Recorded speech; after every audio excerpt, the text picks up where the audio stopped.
नमस्कार। मैं doctor Vipin Bansal, vastu consultant. मैं हमेशा ही आप लोगों के लिए नए नए विषय पर चर्चा करता रहता हूँ। आज का जो विषय है वो है बीमारी। आपके घर के अंदर बीमारी बनी हुई है और बीमारी जाने का नाम नहीं लेती है। बार बार कभी कोई बीमार रहता है, कभी कोई बीमार रहता है और बीमारी के कारण आपके यहाँ पैसे की भी वेस्टेज होती है। कहीं ना कहीं गलत जगह भी आपका पैसा उलझ जाता है और आपका अपना जो घर है वो दक्षिण मुखी घर है, यानी आपके घर का जो फेस लगता है वो दक्षिण को लगता है।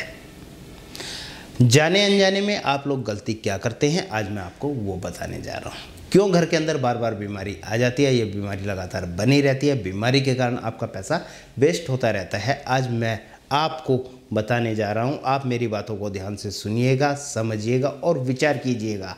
आपको लगता है कि बंसल जी की बातें बिल्कुल सही है तो आप अपने यहाँ पर अपने घर के अंदर हल्के हल्के छोटे छोटे उपाय करेंगे तो मेरा अपना ये मानना है कि आपके घर से बीमारी चली जाएगी और जो पैसा आपका बीमारी के कारण वेस्ट होता है वो पैसा भी वेस्ट होना बंद हो जाएगा।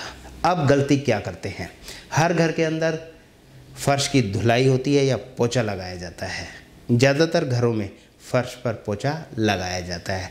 हफ्ते में 10 दिन में 15 दिन में फर्श की धुलाई होती है और जहाँ कारपोर्च का एरिया होता है, जहाँ मेन गेट लगा हुआ होता है, वहाँ वैसे तो हर रोज़ फर्श की धुलाई होती है, हर रोज़ नहीं होती तो हर दूसरे दिन तीसरे दिन फर्श की धुलाई हो ही जाती है। आपका घर दक्षिण मुखी है, आपका गेट साउथ ईस्ट के भाग में आग्नेय कोने में लगा हुआ है या दक्षिण के मध्य में यानी साउथ में लगा हुआ है या साउथ वेस्ट यानी नैऋत्य कोने में लगा हुआ है। आप अपने घर के दक्षिण के भाग की फर्श की धुलाई करते हैं तो आप अपने घर के पंच तत्वों का बैलेंस डिस्टर्ब करते हैं, यानी जो आपके घर के अंदर की जो पॉजिटिव एनर्जी है उसको आप डिस्टर्ब करते हैं। क्यों करते हैं? क्योंकि दक्षिण की दिशा अग्नि की दिशा है और आप यहाँ पर जब भी पोछा लगाते हैं या फर्श की धुलाई करते हैं तो आप अपने घर के दक्षिण के भाग को गीला करते हैं। गीले का मतलब है कि आप दक्षिण के भाग में जल तत्व को ले आते हैं, हर रोज़ लेकर आते हैं। मेरे पास बहुत सारे लोग ये भी कहते हैं बंसल जी हम तो सिर्फ पोछा लगाते हैं, हम धुलाई भी नहीं करते हैं, मजबूरी होती है तो हम अपने घर की धुलाई करते हैं।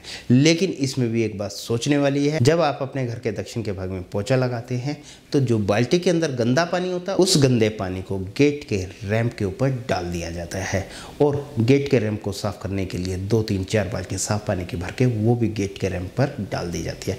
उसके कारण आपके घर का दक्षिण का भाग, अंदर का और बाहर का भाग गीला हो जाता है और जब भी घर में दक्षिण का भाग गीला होता है घर के अंदर से बीमारी आपकी नहीं जाएगी। आप चाहे कितनी भी कोशिश क्यों ना कर ले, आपके यहाँ बीमारी हमेशा ही बनी रहेगी। आप अपनी इस बीमारी से बचना चाहते हैं तो आपने करना क्या है, आप अपने घर में दक्षिण के भाग में पोछा लगाते हैं तो गीला सूखा पोछा लगाए। बिल्कुल ही मजबूरी हो तो आप वहाँ पर अपने फर्श की धुलाई करें। मैं आपको कहूँगा कि आप दक्षिण के भाग में झाड़ू से सफाई करें, काम नहीं चलता तो गीला सूखा पोछा लगाएं और जो बाल्टी के अंदर गंदा पानी होता है उस पानी को आप डायरेक्ट नाली में डालें। रैंप के ऊपर आपने पानी बिल्कुल भी नहीं डालना है। इसी के साथ मैं आपको एक बात और बताना चाहूँगा, आपने अपने घर के दक्षिण के भाग में फ्रंट के भाग में गमले रखे हुए हैं और आप उन गमलों के अंदर पानी डालते हैं तो भी आपके घर के अंदर से बीमारी नहीं जाएगी। क्योंकि जब गमलों के अंदर पानी डाला जाता है तो यदि आप पाइप से पानी डालते हैं तो पानी गमलों के ऊपर से बहकर फर्श के ऊपर आ जाता है और वो दक्षिण के भाग को गीला करता है। क्योंकि गमले में पौधे लगे हुए हैं तो उन्हें हर रोज़ हर दूसरे दिन पानी तो जरूर चाहिए। जब आप पानी उनके अंदर डालें तो आप इसमें भी ज़रा सी सावधानी बरतें। गमलों के अंदर जितना पानी डालना है वो सिर्फ मग्गे या बाल्टी से डालें और वो पानी आपका गमले से बाहर फर्श निकलकर फर्श पे ना आए। इस बात की आप सावधानी बरतेंगे तो मेरा अपना ये मानना है कि आपके यहाँ जो बीमारी है उस बीमारी से आपको छुटकारा मिल जाएगा। जो बातें मैंने आपको बताई है ये बिल्कुल आपको प्रैक्टिकल बातें बताई है, लॉजिक के साथ बातें बताई है। आप मेरी बातों को सुने, समझे और विचार करें। आप परेशान हैं, आपके घर के अंदर से बीमारी नहीं जा रही है तो आप ये छोटी छोटी सावधानी अपने यहाँ बरतेंगे तो मेरा अपना ये मानना है कि आपके घर से बीमारी चली जाएगी और आपका पैसा भी जो बीमारी में वेस्ट होता है वो भी बच जाएगा। हमारे पिताजी द्वारा लिखित पहली पुस्तक लक्ष्मी प्रवेश कैसे हो, जिसमें उन्होंने वास्तुशास्त्र के साथ साथ अपना अनुभव भी लिखा है। आप इस पुस्तक को पढ़ना चाहते हैं तो स्क्रीन पर दिए गए नंबर पर संपर्क करके आप इस पुस्तक को मंगवा सकते हैं।